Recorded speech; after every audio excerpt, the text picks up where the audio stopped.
Good morning, and live from the campus of the United States Sports Academy in Daphne, Alabama. This is Sports Talk, a presentation of the United States Sports Academy and its Department of Communications. I'm Dr. Arthur Ogden, serve as your moderator, and this morning's panel consists of Dr. Fred Cromartie, who is our Director of Doctoral Studies, and Dr. Steve Butler, who is our Dean of Academic Affairs. Before we get to today's topic, we're kind of proud to announce that this is the 50th broadcast of Sports Talk here at the United States Sports Academy. I want to thank all of you people who have been paying close attention and sending us emails and texts and so forth to let us know how we're doing. Secondly, I would be remiss if I did not say congratulations to our United States women's soccer team for having defeated Germany yesterday 2-0. And that puts them in the championship game, the final, on Sunday evening at 6 o'clock, I think 6 o'clock Montreal time. But they're going to play the winners of Japan and England, who play tonight, and that ought to be very, very interesting. Ironic that Japan was ranked number 4, England was ranked number 6, the U.S. was ranked number 2, and Germany was ranked number 1. And all of that goes into the mix. Most of us right now are not able to watch any live football. Canadian football hasn't started. Summer basketball for the NBA hasn't started yet. But we still have the NBA and the NFL in front of us. And this is because, for lack of another phrase, it's kind of like free agency season. And we hear so much about the free agency now, and it's good marketing, I suppose, for both the NBA and the NFL.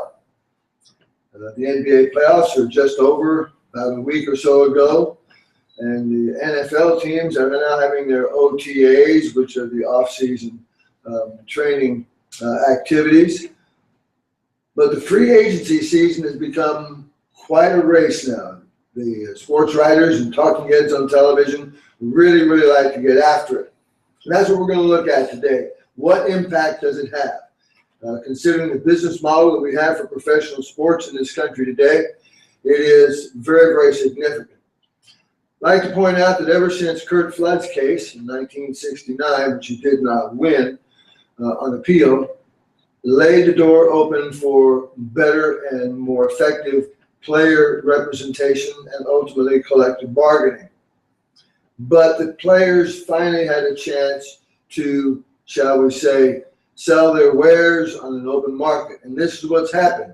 We hear stories about Kevin Love, stories about, now we've got Dwayne Wade, who's opted out of his contract. And then Ndamukong Suh, who ends up at Miami, and Darrelle Revis, who ends up with the Jets again.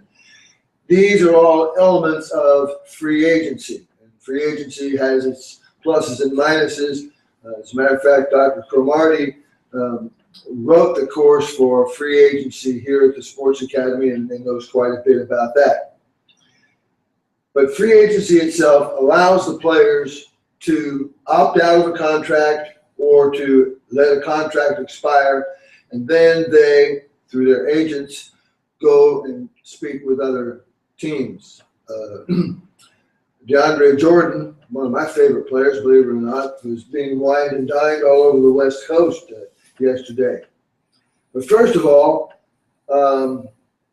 let's take a look again at the Curt Flood case. Fred, tell us a little bit more about the Curt Flood case. Well, it was a situation of basically once you were contracted by a team, you were owned by them basically into perpetuity. The only option that the player had at that particular time was to retire from the game itself. Well, in 1969, Curt Flood did not have the best of years, but he had some great years with the Cardinals leading up to that time. And then they decided, the Cardinals decided that they were going to have a trade, and it was a 3-player trade between them and Philadelphia. And the ironic thing that most people forget about it is that one of the keynote players from Philadelphia that was supposed to go to the Cardinals was Dick Allen. And Dick Allen refused to go to the Cardinals. He was a good hitter. Yeah, he was. And Kirk Flood basically wrote a letter to Bowie Kuhn and said, look, I played in this league for 12 years. I think that, I played at the highest level that I possibly could. He had some honors behind him, Golden Gloves, Right. Bat 300, part of championships teams with the Cardinals and everything like that. And he said, he asked politely. Bowie Kuhn was the commissioner of baseball at that time. Isn't it about time that you basically recognize the fact that we veteran ball players that have been around a while should have a say in where it is that they go? Yeah, and Bowie Kuhn basically said no. And at that particular time, the minute he got that rejection letter, he had already contacted Marvin Miller. And the only thing Marvin Miller said to him says, Kirk, do you realize what this is going to happen? What's going to happen to you in your career? And he said, yes. He said, well, why do you want to do this? He says, is this going to make it better for other players? Yeah. And he said, yes. And Marvin Miller knew at that particular juncture that Kirk Flood was serious, that he was doing this not for his own benefit, but for the benefit of the game and the players. But here's the ultimate thing now. We've got free agency and everything and all the sports and everything like that. But let's not lose sight of the fact that the owners have the trump card. Right. And I know that Dr. Butler knows quite a bit about it, quite a bit of baseball lore. Do you remember what was going on at that time? In 1969, you were a freshman in high school, right? Yeah, actually, I was a freshman in high school. 1969. Good guess. I did my homework. Kurt Flood, of course, it basically ruined his career, and Yeah. and then Andy Messersmith and Dave McNally were the next ones to follow suit, and they actually won. Yes. Get back to the original discussion about free agency, and I think NASCAR has it right.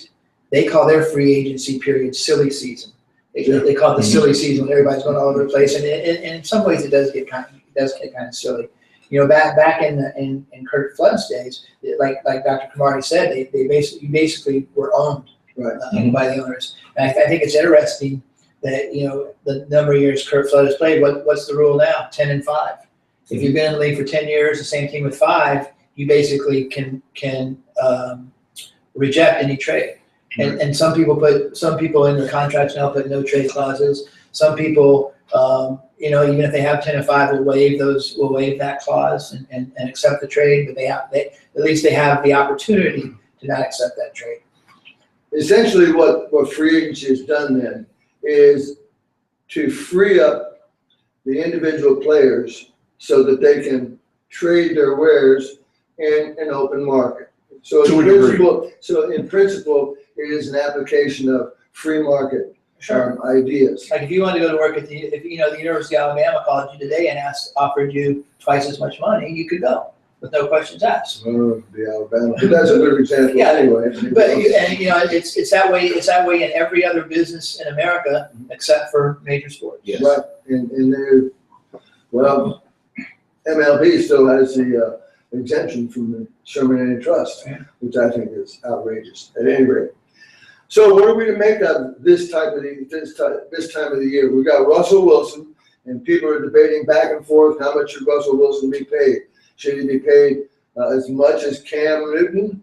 The guy's been to 2 Super Bowls and won one. Cam hasn't been to any, and Cam just signed a $100-some million contract.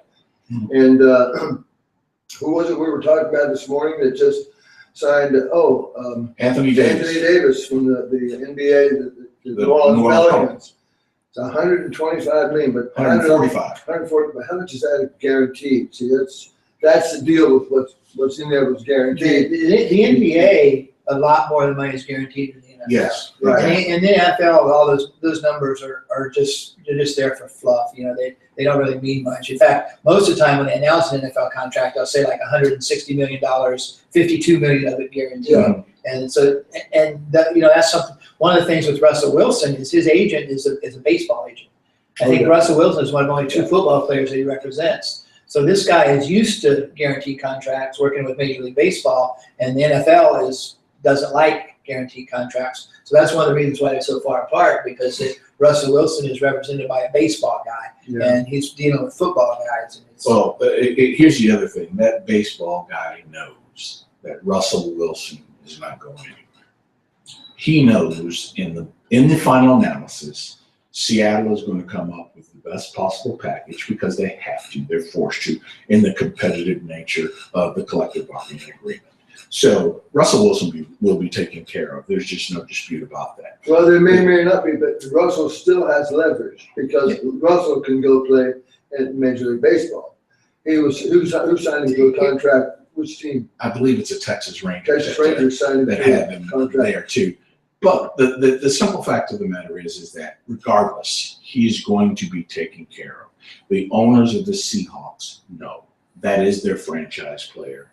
He's young enough, he can get them back to 2, 3, maybe 4 more Super Bowls because the fact of the matter is we all know it pretty much runs in 4 and 5 year cycles in the NFL. And as long as you have that collective unit, what they have to worry about is the other guy who's the defensive end who's now saying that $28 million is not enough for him. So you've got him on the other end of the And spectrum. they have in the NBA and the NFL both have salary caps. Yes. But in the NBA, that cap is, or is the NFL, the cap is going up next year. No, the NBA cap is going up. that's what it's kind of interesting. Last night on the 10 o'clock Central Time, the 11 o'clock Sports Center, they had a clock up there in the corner counting down to free agency for the NBA. And one of the questions on the thing here is about should they sign 1-year deals. You're going to see a lot of 1-year deals this year because next year in the NBA the salary cap goes way up. Or it's going to be a contract where they have an opt-out if they want it. You're going to see a few 1-year contracts because those players within the language of the collective bargaining are allowed to do that 1-year contract with no penalty. The classic example of a player who was not allowed to do that was Butler with Chicago, where they slapped on him the max. They offered him a maximum contract, and either the rules state that either he accepts that $90 million max contract or he accepts a 1-year contract for $4.5 million, which will allow him to become a free agent again next year. But they still will have the option again to slap that maximum contract on him again. So he can't go anywhere with any other team. I'm thinking too, if I were in that position, I don't know let's suppose I was 29 years old and I'm a safety and I'm not going to sign a 1-year contract, but I want to sign a contract where I've got an opt-out clause. The reason I don't want to sign a 1-year contract is what happens if I get injured in that 1 year? Then I have nothing left to bargain with. True. So if you sign a multi-year contract with a rollover opt-out, I think that's a very valid point. That's something that you have to bring up. But here is where the meat is really on the bones in terms of the overall contracts net. You're looking at one of the top tier players, let's say Kevin Durant. Right.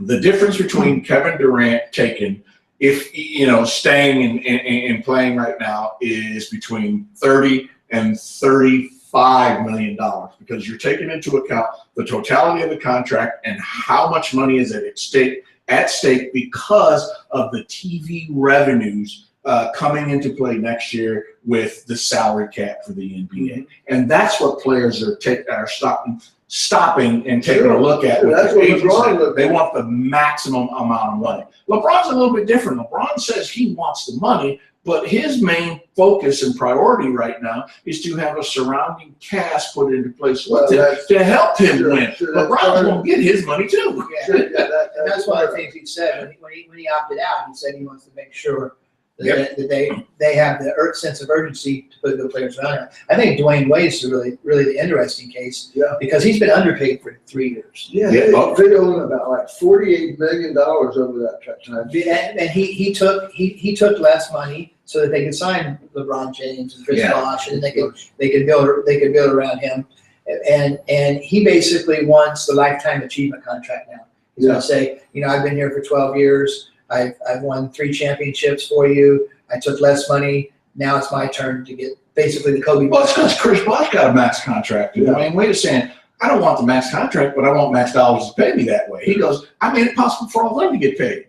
And that is going to be unique. Miami doesn't want him to go anywhere. but he very well may go. He might Because he be said more- he's a part of that language that will allow him to go somewhere Right, else. I would be a bit surprised if he ends up, if he goes anywhere, I would be a bit surprised if he ends up in Cleveland. I would not be a bit surprised at Yeah, all. I wouldn't either. At any rate, gentlemen, we've got the Independence Day weekend coming up, and want to wish you guys a very happy Independence Day. We call it July 4th, but it's Independence. We need to remember where we got our independence from and who's paid the price for it. Men like the one sitting to my right who's a veteran, his dad's a veteran, my dad's a veteran, my son's a veteran, my sister's a veteran. We want to thank them for this Independence Day. And thanks for tuning in. We'll see you next week, and have a great 4th of July. Wimbledon's this weekend too. Wimbledon's this weekend, but it's not the finals. No, but let's talk about the money there. The purses are equal now. We'll see you next week. Bye-bye.